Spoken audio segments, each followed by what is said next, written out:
तो आज का हमारा टॉपिक है नगर पालिका।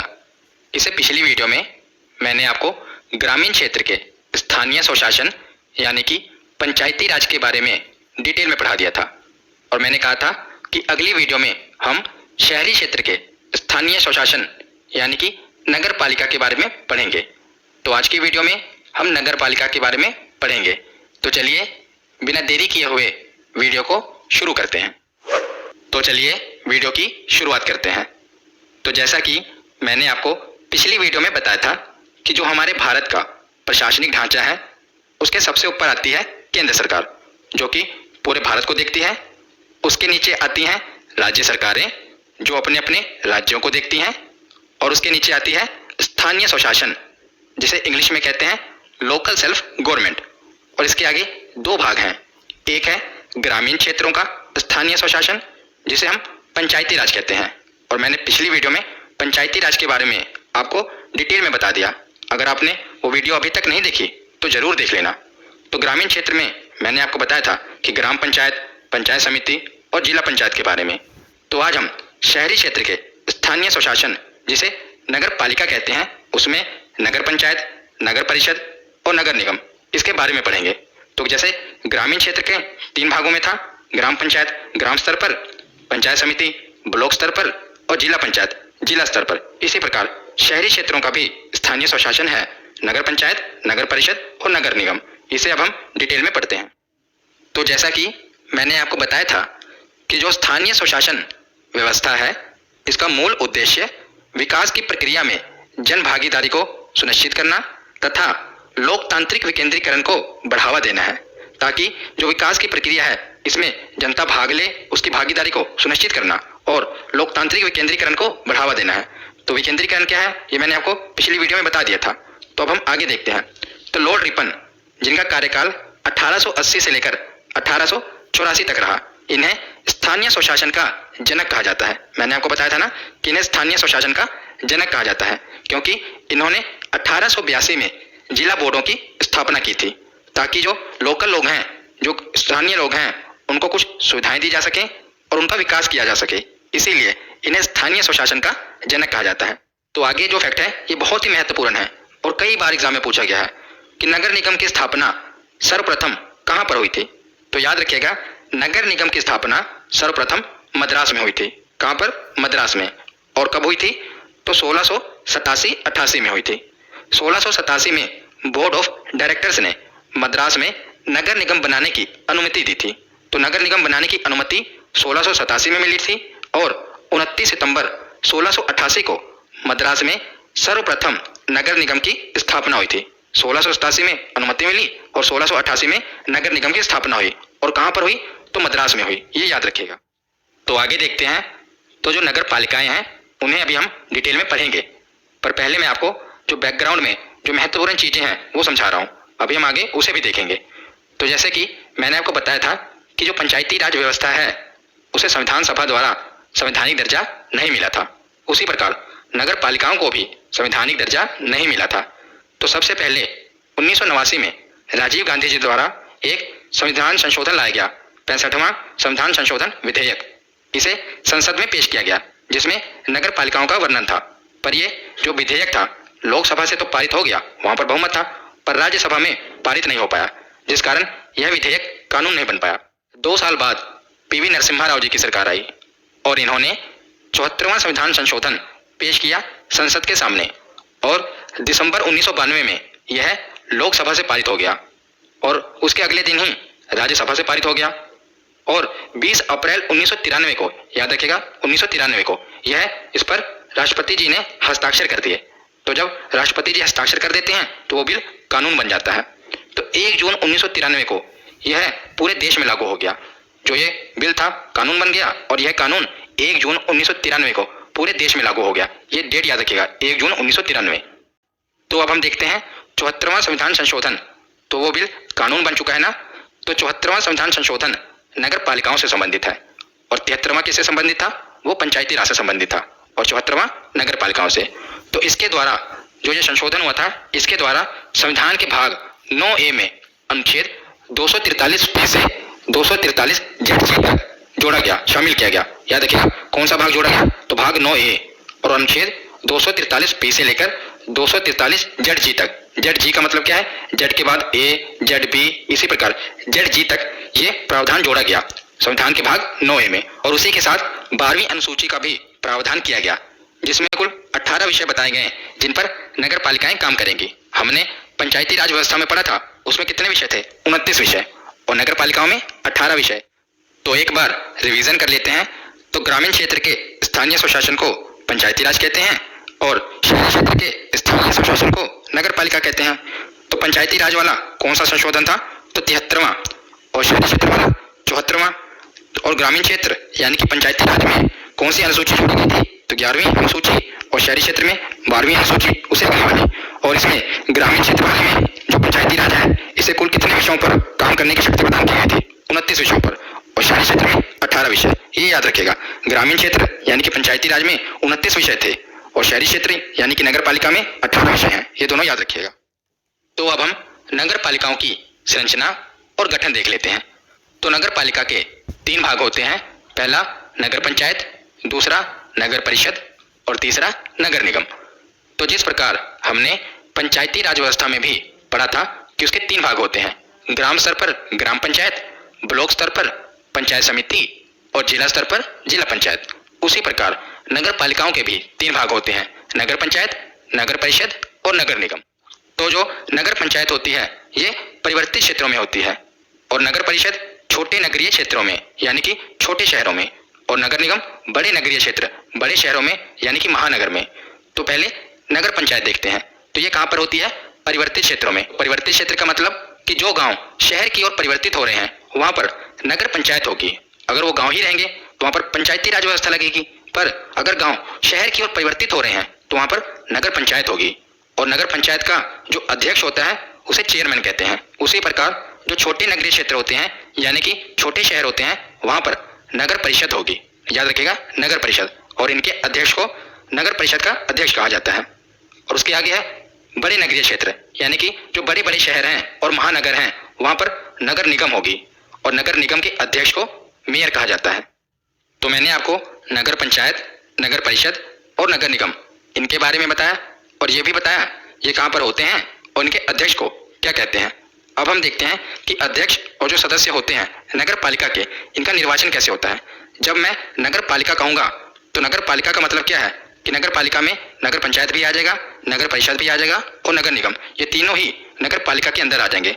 तो मैं अब आपको नगर पालिकाओं का चुनाव बता रहा हूँ, तो इसका मतलब ये नगर पंचायत, नगर परिषद और नगर निगम, इन तीनों की निर्वाचन प्रक्रिया एक ही प्रकार है। ठीक है, इनमें अंतर क्या है, कोई छोटा शहर है कोई बड़ा शहर है, पर जो निर्वाचन प्रक्रिया है वो एक ही प्रकार है।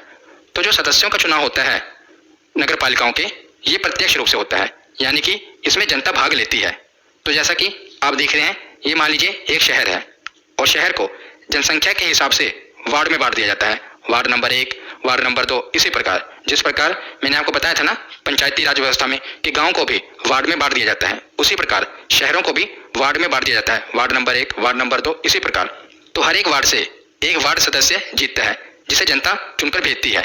जनता भाग लेती है चुनाव में और हर एक वार्ड से एक सदस्य को जिताती है, जिसे वार्ड मेंबर यानी कि वार्ड सदस्य या पार्षद कहा जाता है।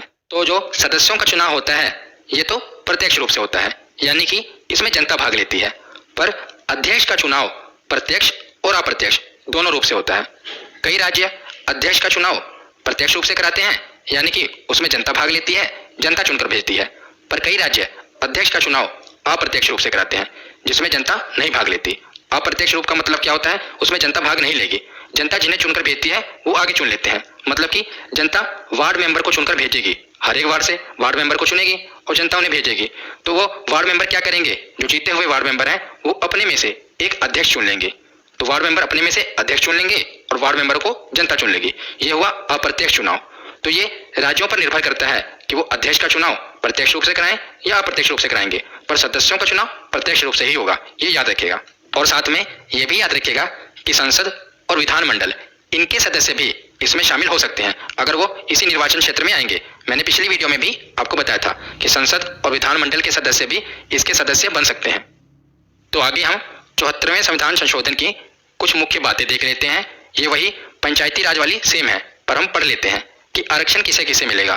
तो एससी और एसटी को आरक्षण जनसंख्या के अनुपात में मिलेगा। ये नगर पालिका की बात कर रहे हैं हम। तो एससी और एसटी को आरक्षण जनसंख्या के अनुपात में मिलेगा और महिलाओं के लिए न्यूनतम 1/3 स्थान आरक्षित रहेंगे। मतलब कि महिलाओं को कम से कम 1/3 आरक्षण तो मिलेगा ही, इससे ज्यादा हो सकता है पर इसे कम नहीं हो सकता। और ओबीसी को आरक्षण राज्य विधानमंडल के निर्देशानुसार, यानी कि ये राज्य विधानमंडल पर छोड़ दिया गया है कि वो ओबीसी को आरक्षण देंगे या नहीं देंगे, ये राज्य विधानमंडल तय करेगी। तो आगे कार्यकाल देखते हैं। तो नगर पालिका का कार्यकाल भी 5 वर्षों का ही होगा। अगर नगर पालिका 5 वर्षों से पहले अगर इसका विघटन हो जाता है तो 6 महीने के अंदर चुनाव करवाने होंगे। ये मैंने आपको पंचायती राज वाले में भी बताया था कि 6 महीने के अंदर चुनाव करवाने होंगे अगर उससे पहले उसका विघटन हो जाएगा। उसी प्रकार अगर नगर पालिका का विघटन भी 5 वर्षों से पहले हो जाएगा तो 6 महीने के अंदर चुनाव करवाने होंगे। तो आगे योग्यता देख लेते हैं। तो नगर पालिका का सदस्य बनने के लिए न्यूनतम आयु 21 वर्ष होनी चाहिए। जिस प्रकार हमने पंचायती राज में पढ़ा था उसमें भी 21 वर्ष ही पढ़ा था। और मैंने आपको बताया था कि ये जो योग्यता है, योग्यता में संशोधन करने का अधिकार राज्यों के विधानमंडल के पास है। अगर राज्य की विधानमंडल इसमें कुछ संशोधन करना चाहती है तो वो कर सकती है। कई राज्यों ने किया भी है। कई राज्यों ने मतलब कि इसमें योग्यता में ये भी रखा है कि अगर नगर पालिका का सदस्य बनना है तो ये 10वीं या 12वीं पढ़ा लिखा होना चाहिए। उन्होंने संशोधन किया हुआ है। और कई राज्यों ने मेयर की जो आयु सीमा है उसे 21 से बढ़ाकर 30 भी किया हुआ है। पर आपको ये याद रखना है कि जो न्यूनतम आयु है ये 21 वर्ष है। बाकी ये राज्यों पर डिपेंड है, वो इसमें संशोधन कर सकते हैं। तो अब हम नगर पालिका से संबंधित जो अनुच्छेद हैं 243 से लेकर 243 ZG तक इन्हें पढ़ लेते हैं। इन्हें डिटेल में नहीं पढ़ना, बस आपको पता होना चाहिए। तो पंचायती राज व्यवस्था हमने कहाँ तक पढ़ा था? 243 से लेकर 243 O तक। तो O के बाद आता है P। तो 243 P से लेकर 243 ZG तक ये नगर पालिका के अनुच्छेद हैं, इन्हें पढ़ते हैं। तो 243 P में क्या बताया गया है? परिभाषा बताई गई है। जिस प्रकार मैंने आपको पंचायती वाली वीडियो में भी बताया था कि पंचायती राज व्यवस्था में जो शुरुआत में क्या था 243 में डेफिनेशन बताई जाती है। किसी भी चीज के शुरुआत में उसकी परिभाषा बताई जाती है। उसी प्रकार 243 P में परिभाषाएं हैं कि जिला किसे कहते हैं, नगर पंचायत किसे कहते हैं, ये डेफिनेशंस हैं। वैसे भी आप इसे याद रख सकते हैं, P और परिभाषा, P से शुरू हो रहा है ना, P परिभाषा रिलेट कर सकते हैं। तो 243 P के बाद है 243 Q। इसमें क्या है? नगर पालिकाओं का गठन। पहले परिभाषा होती है, उसके बाद बताया जाएगा ना कि इसका गठन कैसे होगा। तो हमने पीछे पढ़ा था कि 3 प्रकार की नगर पालिकाएं होती हैं। कौन कौन सी? नगर पंचायत, नगर परिषद और नगर निगम। वो हमने पढ़ लिया था। बस अब इसे बस अनुच्छेद में बताया गया है। तो आगे है अनुच्छेद 243 R। इसमें क्या है? नगर पालिकाओं की संरचना। हमने पीछे देखा कि सदस्यों का चुनाव कैसे होगा, अध्यक्ष का चुनाव कैसे होगा, प्रत्यक्ष होगा या अप्रत्यक्ष होगा, यही इसमें बताया गया है नगर पालिकाओं की संरचना में। तो आगे है अनुच्छेद 243 S। इसमें क्या है? वार्ड समितियों आदि का गठन और संरचना। तो हमने पीछे पढ़ा ना कि हर वार्ड से एक सदस्य चुना जाता है जिसे वार्ड मेंबर या पार्षद कहते हैं। तो हर वार्ड से एक सदस्य चुना जाता है। तो इन वार्ड मेंबर का समूह बनाकर एक समिति का गठन किया जाता है जिसे वार्ड समिति कहते हैं। तो इनका गठन योजना बनाने और विकास करने के लिए किया जाता है। किसका? वार्ड समिति का गठन योजना बनाने और उस नगर पंचायत या नगर निगम हो या नगर परिषद हो उसका विकास करने के लिए वार्ड समितियों का गठन किया जाता है। तो उसके आगे देखते हैं अनुच्छेद 243 T। तो इसमें आरक्षण के बारे में बताया गया है। हमने पीछे पढ़ ही लिया कि SC और ST को जनसंख्या के अनुपात में और महिलाओं को आरक्षण कम से कम 1/3 मिलेगा ही। और जो OBC का आरक्षण है ये राज्य विधानमंडल तय करेगी। तो उसके बाद देखते हैं अनुच्छेद 243 U। इसमें क्या है? कार्यकाल के बारे में बताया गया है। हमने पीछे पढ़ा कितने वर्ष का कार्यकाल होगा? 5 वर्ष का। अगर 5 वर्ष से पहले विघटन हो जाता है तो 6 महीने के अंदर चुनाव करवाना होगा। उसके बाद देखते हैं अनुच्छेद 243 V। इसमें क्या है? योग्यता के बारे में। न्यूनतम आयु कितनी होनी चाहिए? 21 वर्ष। अगर इसमें संशोधन करना है तो इसका अधिकार राज्य की विधानमंडल के पास है। तो आगे है अनुच्छेद 243 W। इसमें क्या है? नगर पालिकाओं की शक्तियां, प्राधिकार और उत्तरदायित्व। तो कुल 18 विषय हैं। हमने पीछे पढ़ा ना 18 विषयों पर जो नगर पालिकाओं को अधिकार है, इन पर वो काम कर सकते हैं। तो जैसे कि शहरों में पार्क बनाना, खेल मैदान, सड़कें बनवाना, पुल बनवाना, ये नगर पालिकाओं के अधिकार में आते हैं। तो आगे है अनुच्छेद 243 X। इसमें नगर पालिकाओं को टैक्स लगाने की शक्ति दी गई है। तो देखिए 243 X, इधर टैक्स में भी X है, इसे आप रिलेट कर सकते हैं। तो 243 X में नगर पालिकाओं को टैक्स लगाने की शक्ति दी गई है। क्योंकि अगर नगर पालिकाएं कोई पार्क बनवा रही हैं, कोई खेल का मैदान बनवा रही हैं या कोई सड़क बनवा रही हैं तो उन्हें वहां पर टैक्स लेने का अधिकार है। क्योंकि अगर इनके पास पैसा होगा तो वो आगे विकास के काम कर सकते हैं, इसीलिए इन्हें अधिकार दिया गया है। तो आगे है अनुच्छेद 243 Y। जिसमें वित्त आयोग के बारे में बताया गया है कि राज्यपाल के द्वारा वित्त आयोग का गठन किया जाएगा।